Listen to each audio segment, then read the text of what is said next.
Okay दोस्तों, इस समय जैसे कि आप जानते हैं कि हम अय्यूब की पुस्तक का अध्ययन कर रहे हैं और अय्यूब की पुस्तक में बहुत सारी गंभीर बातों का अध्ययन कर रहे हैं।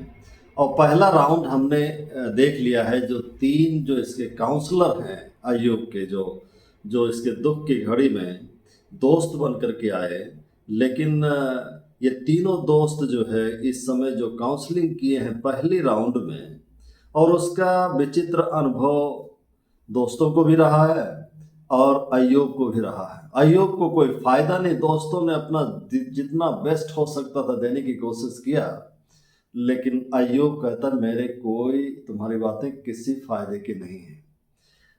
अब हर कोई अपने आप को अपने से बढ़ करके दिखाता है। जब एलीपास आता है तो एलीपास अय्यूब से बढ़ करके बताता है कि मैं क्या जानता हूँ, तुम क्या जानते हो। इसके बाद बिल्दाद आता है, बिल्दाद भी वही बात कहता है, उससे भी कठिन बातें कहता है। सोपार आता है तो और क्रोध करने वाली बातें बोलता है। तो इस प्रकार से सब लोग अपने आप को यहाँ पर हीरो दिखाने की कोशिश करते हैं। अय्यूब भी कम नहीं है। अय्यूब भी देखा जाए तो वो भी बड़ा कठोर जवाब देता है उन लोगों को। तो इन सब से हम क्या सीखते हैं? पहली बात तो आपको ध्यान ये रखना है कि जो अय्यूब की पुस्तक है वो बाइबल में विजडम लिटरेचर में आती है। ये बुद्धि की पुस्तक है, दिमाग की पुस्तक है, दिमाग बढ़ाने वाली पुस्तक है, समझ को बढ़ाने वाली पुस्तक है। इसलिए इसमें क्या थियोलॉजी है वो चीज़ पर मत जाइए। इसमें जो दो मनुष्यों के बीच में, या कह लीजिए बराबर बुद्धि वाले लोगों के बीच में जो आपसी कंटेंशन रहता है, जो लड़ाई रहती है, जो झगड़ा रहता है, वो भी इसमें रिवील होता है। और दूसरी चीज़ है, ये विजडम लिटरेचर में ये भी है कि सुप्रीम विजडम क्या है उसको पकड़ने की यहाँ पे कोशिश करना है। तो यहाँ पर अब हम दूसरे राउंड पे आए हैं। दूसरे राउंड में एलीपास फिर आता है दूसरे बार में, और एलीपास जो है अय्यूब को कई सारे सजेशन देता है। अय्यूब जो सजेशन देता है, अगर जो यहाँ पर हम 15 अध्याय से लेकर 17 अध्याय तक अगर जो पढ़ें तो 15 अध्याय केवल एक अध्याय है जो एलीपास जो है सजेशन देता है। उसके बाद में जो 16 और 17 अध्याय है उसके जवाब में जो अय्यूब प्रतिक्रिया देता है वो है।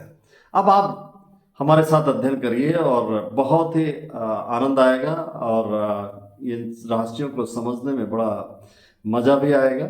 और हम तो बहुत आनंदित होते हैं जब इस चीज़ों को हम पढ़ते हैं, तो हमें उम्मीद है कि ये आनंद आपको भी मिलेगा। तो पहली चीज़ जो एलीपास कहता है, एलीपास जब आता है दूसरे राउंड में, तो उसकी शुरुआत क्या है? ये कहता है क्या बुद्धिमान को उचित है कि अज्ञानता के साथ उत्तर दे या अपने अंतःकरण को पूर्वी पवन से भर दे। इसका इंग्लिश वर्जन अगर जो देखें, हम कंटेम्प्रेरी वर्जन का इस्तेमाल यहाँ कर रहे हैं, और इंग्लिश में लिखा है if you had any sense you would stop spreading all this hot air.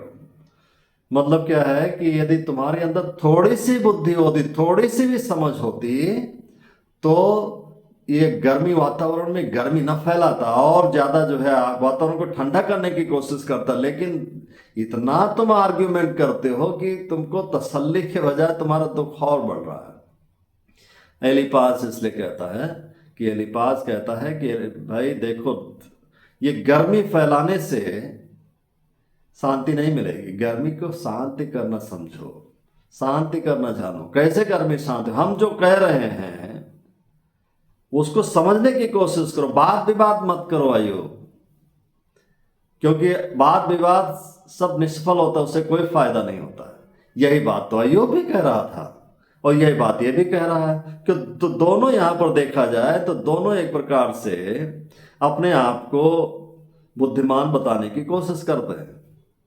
अब जब आप पढ़ेंगे तब पता चलेगा कि कौन वास्तव में बुद्धिमान है। जब इनके एक एक वचनों के एनालिसिस करेंगे तब पता चलेगा कि एलीफाज बुद्धिमानी की बात कर रहा है या अय्यूब बुद्धिमानी की बात कर रहा है। और पिछले 3 वीडियोस में आपने कम से कम देखा है कि जो कुछ अय्यूब ने कहा, अय्यूब का जो रिस्पांस था वो काफी कंस्ट्रक्टिव है, बहुत रचनात्मक है, लेकिन इनका जो रिस्पांस है वो डिस्ट्रक्टिव है।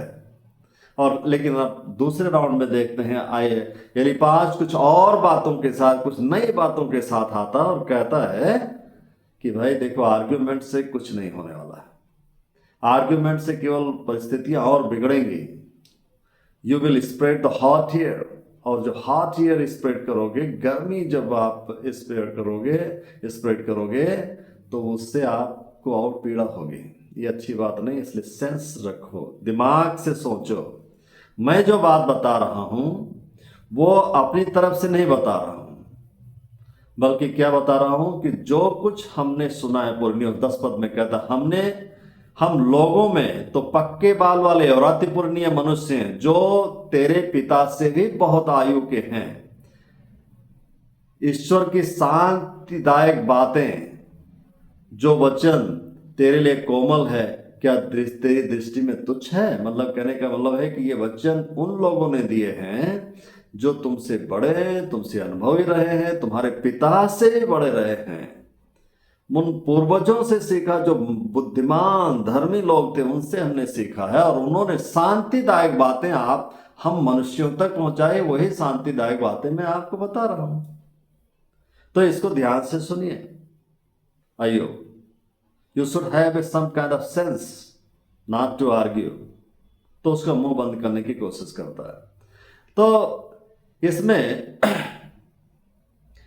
सॉरी माफ करिएगा, इसमें जो है एलीफाज क्या कहता है, 5 पद में जो बात कहता है वो ध्यान आकर्षित करती है हमारा। 5 पद में कहता है कि तूने अपने मुंह से अधर्म, तू अपने मुंह से अधर्म प्रकट करता, धूर्त लोगों के बोलने की रीति पर बोलता है। इंग्लिश में लिखा, your sinful scheming mind is the source of all you say. Ayyub, तुम याद रखो, जो कुछ तुम्हारे मुंह से निकल रहा है ना, ये ऐसे नहीं निकल रहा है, इसका सोर्स, इसका स्रोत, यू हैव स्कीमिंग माइंड। आप दिमाग में कुछ स्कीम बना करके चलते हो, कुछ योजना बना करके चलते हो, और योजना बना करके चल रहे थे, लेकिन योजना तुम्हारी पकड़ ली गई है। तो जो कुछ भी तुम्हारे जीवन में हो रहा है, या जो कुछ तुम इस समय बोल रहे हो, वो सब तुम्हारे दिमाग की उपज है। तो ठंडे से सोचो, you are scheming something and telling it's not good for you. So इस प्रकार से ये बात अय्यूब जो है, एलीफाज जो है अय्यूब को बहुत खरी बात कहता है कि जो सोर्स ऑफ इविल है वो आपके स्कीमिंग माइंड में है। जो वर्ड जो आप स्पीक करते हो, जो शब्द आप बोलते हो, उससे पता चलता है कि जो स्रोत है तुम्हारे अंदर में वो शैतान है। शैतान के स्रोत से बातें आ रही, इसलिए तुम झगड़ा पैदा करने की कोशिश करते हो। ओके, और एलीफाज अपने आप को कंपेयर भी करता है अय्यूब से। अय्यूब को शांति देने के लिए कहता है कि आई am not the source of wisdom. ये जान लीजिएगा, मैं ऐसा नहीं कि कह रहा हूं कि ये बुद्धि मुझे मिली है। तुम शायद पहली बार जब मैंने वो दृष्टांत कहा था, जो स्वप्न की बात कही थी, तो तुमने शायद सोचा होगा कि हमने बना करके कहा, लेकिन नहीं। चलो, हम बना करके भी ये कहानी कहे थे कि वो आत्मा आई और आत्मा ने मुझे बताया, तो बना करके भी कहे थे, लेकिन और भी उससे बढ़ करके बात कर रहा हूं कि मैंने परंपराओं से देखा है, मैंने अपने पूर्वजों से देखा है, पूर्वजों से सुना है, पूर्वजों की मैंने पढ़ा है। वो लोग भी यही कहते हैं जो मैं कहने जा रहा हूं। ठीक है, तो मेरा जो विजडम सोर्स है वो मेरी दिमाग की स्कीमिंग नहीं, उपज नहीं है। मैंने एनालाइज नॉलेज को मैंने सीखा है। लोगों के पास में जो क्या नाम है, ज्ञान को जो विश्लेषित करके, एनालाइज करके जो हमें हम तक पहुंचा है, उस ज्ञान के भरोसे में ये बात को कहता हूं। और ये भी कहता है कि source of wisdom is God, ईश्वर ही सोर्स ऑफ विजडम है। And old age experience people, लोगों ने उन लोगों ने हम तक पहुंचाया है जो अनुभवी रहे हैं, तुम्हारे बाप दादों से भी बड़े रहे हैं, वो लोगों ने इन बातों को पहुंचाया है। और इनके बारे में एक और बात कहता है कि ये बड़े रिलायबल सोर्सेस थे। रिलायबल सोर्सेस इसलिए कहता है क्योंकि कहता है कि वह जो बात कहते थे पुराने लोग, उनके बीच में और कोई रहता नहीं था। ऐसा नहीं कि विदेशी फिलॉसफी का, विदेशी दर्शन का उनके ऊपर प्रभाव पड़ा। उन्होंने सीधे परमेश्वर से सुना है और परमेश्वर ने उनको उनकी भूमि पर स्थापित किया। इसलिए ये जो बात मैं कह रहा हूं वो ध्यान से सुनिए और इस पर अमल करिए, और इस पर अमल करिए, और जब अमल करोगे तो तुम्हें शांति मिलेगी। और अय्यूब जब ये कंपेयर करता है एलिफाज अय्यूब से, तो कहता है कि देखो हमारे और आप में कोई विशेष फर्क नहीं है। ठीक है, आप सोचते होगे मैं बहुत धर्मी हूं, लेकिन जो लाइफ में आपके चल रहा है उससे पता चलता है कि आप धर्मी नहीं हैं। और सोचते हो मैं बहुत अनुभवी हूं, लेकिन मैं जो बात कह रहा हूं वो तुम्हारे भी दादा परदादा से ऊपर के लोगों की बात मैं कह रहा हूं, और जो बातें मैं कह रहा हूं उससे तुम्हें शांति मिलेगी, आपकी शांति के लिए कह रहा हूं। और जो बातें मैं कह रहा हूं वो रिलायबल सोर्सेस से मैं कह रहा हूं, जो स्रोत हैं वो रिलायबल, उन पे भरोसा किया जा सकता है। 10-11 पद में कहते हैं कि हम लोगों में तो पक्के बाल वाले अतुलनीय मनुष्य हैं, जो तेरे पिता से भी बहुत आयु के हैं। ईश्वर की शांतिदायक बातें और जो वचन तेरे लिए कोमल है और तेरी दृष्टि में, क्या तेरी दृष्टि में तुच्छ है? ये कोमल की बातें, शांति की बातें हैं जो मैं बता रहा हूं, लेकिन इनको तुच्छ मत जानो आयु। ठीक है, तेरा मन तुझे खींच ले रहा है, तो अपने मन के अनुसार, स्कीमिंग माइंड के अनुसार चल रहा, उसकी मत सुन, पूर्वजों की बात सुन। तो अपनी आत्मा, 13 पद में कहता तू अपनी आत्मा ईश्वर के विरुद्ध मत कर, व्यर्थ बातें मत निकालो, क्योंकि तुम मनुष्य हो।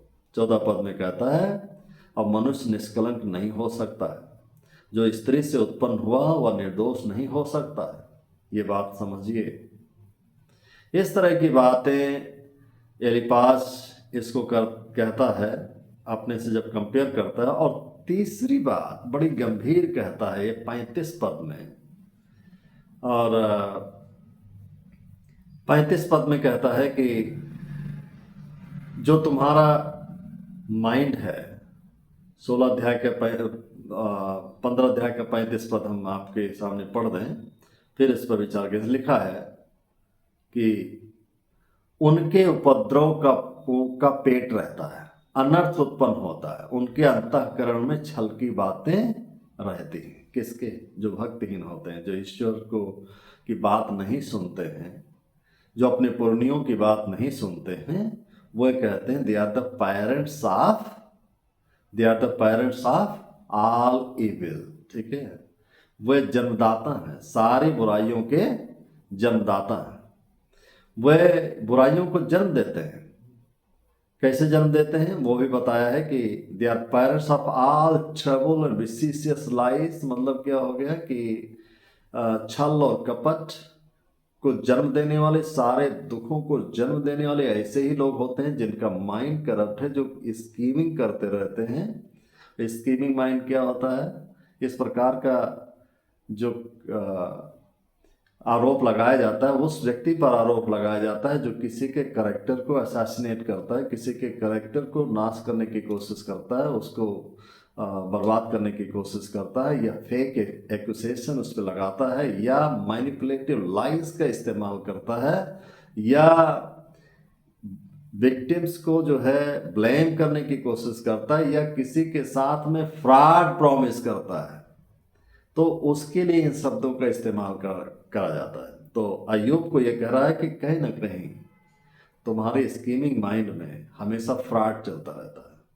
तुम हमेशा दूसरे के कैरेक्टर को नीचा करने की कोशिश करते हो। तुम हमेशा जो है हिस्टोरिकल फैक्ट के साथ में छेड़छाड़ करने की कोशिश करते हो।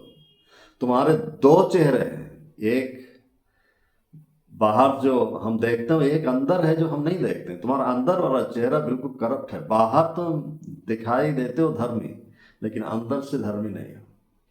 इस तरह की बात एलिपास कहता है। तो अंदर अपने आप को जांच लो, अंदर अपने आप को जांचो। उससे पहले 17 से 19 पद में कहता है कि बुद्धिमान लोगों ने इन बातों को प्रकट किया है। क्या बातों को प्रकट किया, वो भी अय्यूब तो सुन लीजिए, और यदि नहीं सुनोगे तो मैं उसी कैटेगरी में आपको रखता हूं जो 35 पद में उन्होंने कहा कि you are the trouble of all the vicious लाइस,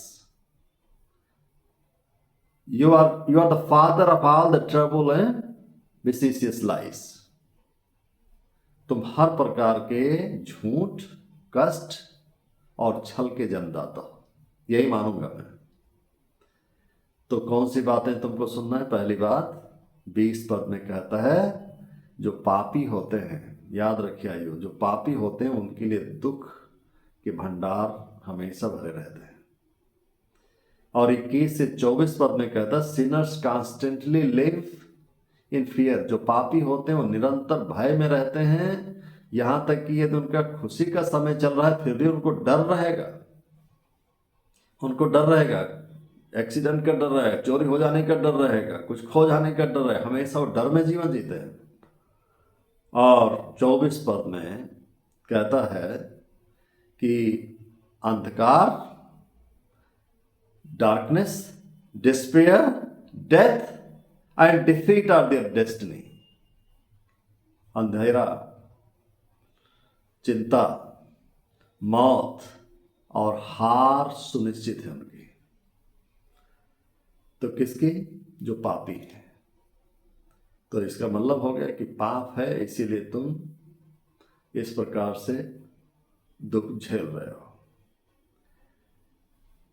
परमेश्वर से विद्रोह कर रहे माफ करिएगा, परमेश्वर से विद्रोह कर रहे, इसलिए इन चीजों को तुम लाइफ में झेलो। शांति की बातें सुनते नहीं हो इसलिए इन बातों को झेल रहे हो। तो अय्यूब बड़े शांति से जवाब देता है, कुछ ज्यादा जवाब नहीं देता है।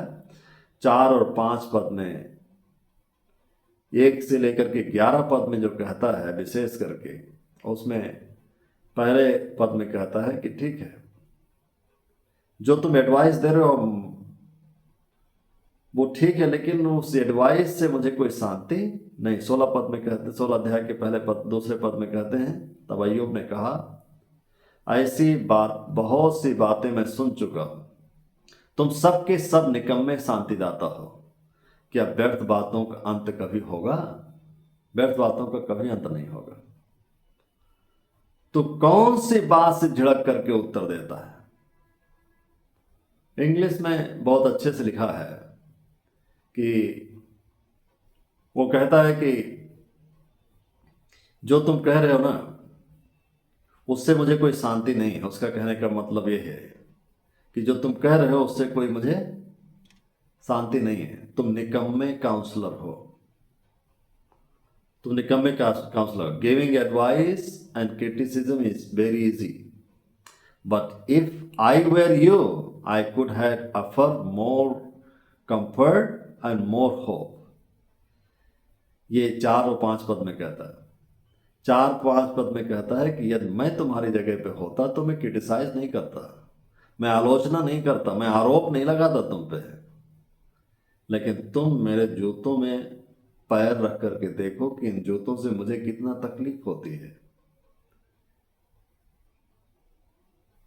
अगर जो मैं तुम्हारी जगह पे होता और तुम इस तकलीफ में होते तो आज मैं तुम्हें ढाढ़स, हिम्मत और शांति की बातें करते, लेकिन तुम तो आरोप आरोप आरोप लगा रहे हो।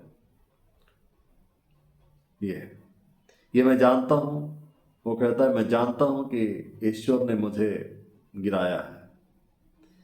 ये भी जानता है कि कहता है कि ये ईश्वर मेरा, तुम्हारे कोई दोष नहीं, ईश्वर जो है मेरा शत्रु बन गया है। He has become hateful enemy, verse 9 में कहता है, पद 9 में कहता है वो मेरा बिल्कुल नफरत करने वाला शत्रु बन गया है। 8 पद में कहता है कि मैं उसका कैदी बन गया हूं, मैं उसका कैदी हूं, किसी बात में मुझे पकड़ा है, मुझे कैद किए हुए है, बाहर नहीं निकलने दे। सब कुछ ठीक ठाक चल रहा था। 16 अध्याय के 12 से 22 पद में कहता है अय्यूब कि मेरे जिंदगी में सब कुछ ठीक ठाक चल रहा था, मैं धर्मी जीवन जी रहा था, आप आशीष दे रहे थे, लेकिन अचानक क्या हुआ मुझे समझ नहीं आया। लेकिन जो कुछ भी आप कर रहे हो वो इनजस्टिस मेरे साथ कर रहे हो, मेरे साथ अन्याय कर रहे हो, मेरे साथ निर्दयता का व्यवहार कर रहे हो प्रभु। आप मुझे पर आक्रमण करना नहीं बंद कर रहे हो, और इनको भी, मेरे साथियों को पूरा मोब का मोब, फिर भीड़ की भीड़ जो है मेरे विरुद्ध तुमने खड़ी कर दी है। Though I am not a violent and I pray sincerely, मैं उग्र नहीं हूं, मैं गंभीरता से प्रार्थना करता हूं। उसके तीर मेरे चारों ओर उड़ रहे हैं, वह निर्दयी होकर के मेरे गुर्दों को भेदता है, मेरा पित्त भूमि पर बहाता है। ये कहता है कि मैं वायलेंट भी नहीं हूं, मैं बहुत सिंसियरली आपसे प्रेयर भी करता हूं, और लेकिन आपने क्या किया है, यू है स्मैश माई स्टमक, मेरे स्टमक को कुचल दिया है, मां पेट को मेरे कुचल दिया, लगा मतलब आंतड़ियों को मेरे बाहर निकाल, अंदर की चीजों को बाहर निकाल दिया है। इतनी बड़ी पीड़ा आपने हमें दिया है। परमेश्वर से शिकायत करते हैं, अपने मित्र से बस इतना कहते हैं कि अच्छा होता, क्या अच्छा होता कि तुम चुप रहते तो अच्छा होता, ये सब ना कहते तो ज्यादा अच्छा होता, तो मुझे ज्यादा तसल्ली मिलती। लेकिन जो तुम कह रहे हो वो मेरे दिल को छेद रहे हो, क्योंकि मैं जानता हूं कि मैंने पाप नहीं किया है, कोई पाप ऐसा नहीं किया है, क्योंकि मेरी आत्मा ने अभी मुझे दोषी नहीं ठहराया है। इसलिए आगे कहता है 16 अध्याय के 18 पद में, बड़ी गंभीर बात बोलता है। 16 अध्याय के 18 पद में, 16 अध्याय के 18 पद में कहता है, हे पृथ्वी, पृथ्वी से प्रार्थना करता है, हे पृथ्वी तू मेरे लहू को न ढपना, यदि मैं मर भी जाऊं तो मेरे लहू को न ढपना। वह स्मरण करता है किसकी बात को, जब कैन ने अपने भाई हाबिल की हत्या कर दी, तो हाबिल, परमेश्वर खुद कहता है कि तेरे भाई का लहू चिल्ला रहा है, न्याय के लिए चिल्ला रहा है।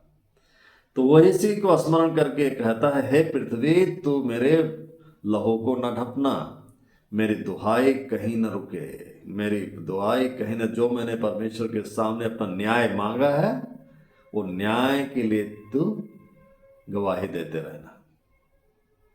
इंग्लिश में बहुत अच्छे से कंटेम्प्रेरी वर्जन लिखा है, but even if I die I beg earth not to cover up my cry for justice.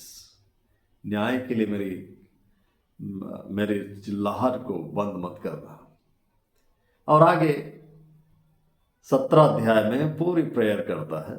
17 अध्याय में अय्यूब की प्रार्थना है ईश्वर से, और प्रार्थना में कहता है कि हे प्रभु,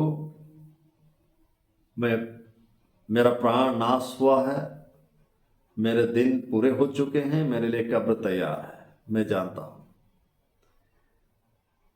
निश्चय जो मेरे संग है वह ठट्ठा करने वाले हैं, उनका झगड़ा रगड़ा मुझे लगातार दिखाई देता है, ये इनका रगड़ा झगड़ा बंद नहीं होने वाला है।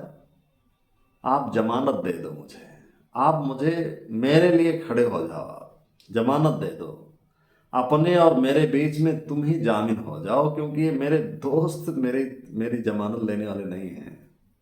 मैं तो कैदी हूं, आपके हाथ में ही कैदी हूं, आप ही अब जमानतदार बन जाओ, क्योंकि आप ही सब कुछ देखते हो। जो मेरे हाथ पर हाथ मारे, वो कौन है जो मेरे हाथ पर हाथ मारे, कौन है जो मुझे शांति दे? आप ही मुझे शांति दीजिए प्रभु। तूने इनके मन को समझने से रोका है, आपने इनको रिवील नहीं किया है प्रभु। ये जो कुछ कह रहे हैं वो अपने आप से कह रहे हैं, इनके मन की उपज है। यदि आपने इनको रिवील किया होता, वो कहते, तो मुझे तसल्ली मिलती, क्योंकि तेरा वचन व्यर्थ नहीं जाता है। लेकिन ये अपनी बात बोल रहे हैं, अपनी तरफ से बोल रहे हैं। आपने उनके अंदर कोई कन्विक्शन नहीं दिया है, वो अपने कन्विक्शन से बोल रहे हैं। आपने कोई उनको वचन नहीं दिया, वो अपना वचन दे रहे हैं खाली। आपने इनके मन को समझने से रोका है, इस कारण प्रभु आपसे मेरी प्रार्थना है ये लोग प्रबल न हो। जो अपने मित्रों की चुगली खाकर लुटा देता है उनके लड़कों की आंखें अंधी हो जाए।